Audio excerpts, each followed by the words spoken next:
بۆ چۆنێتی پێدانەوەی قەرزە کەڵەکەبووەکانی سەر حکومەتی هەرێمی کوردستان، ئاژانسی ئەمریکی بۆ پەرەپێدانی نێودەوڵەتی بە هاوکاری حکومەتی هەرێم کۆنفرانسێکی ڕێخست.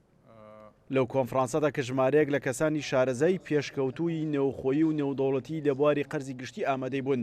چەند تێڕوانینێکی گشتیان دەربارەی ئیدارەدانی قەرزەکان و ڕێخستن و ئامانجی قەرز لەلایەن حکومەتەوە خرای ڕووم. ئێوە داتاتان پێشکەشی ئێمە کردووە بە دوو فۆرمی. بەڕێوەبەری ڕێخەری گشتی قەرزەکانش لە ئاژانسی ئەمریکی بۆ پەرەپێدانی نێودەوڵەتی ڕای دەگەێنێت.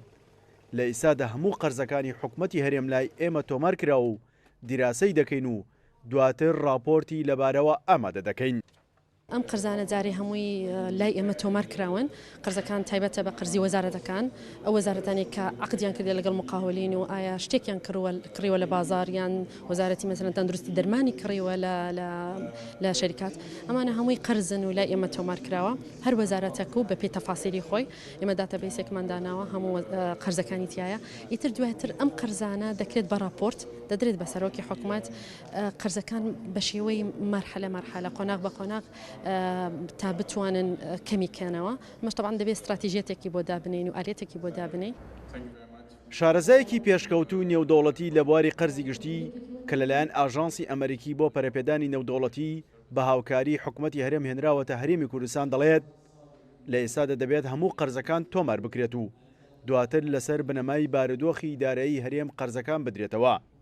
دەبێت ئەوەش دەستنیشان بکرێت کە کام قەرزیان ببێتە ئەوەلیەتی حکومەتی هەرێم. ئێمە لە ئێستادا لە قۆناغیەوە داین کە هەموو قەرزەکانی حکوومەتی هەرێم تۆمار بکەین.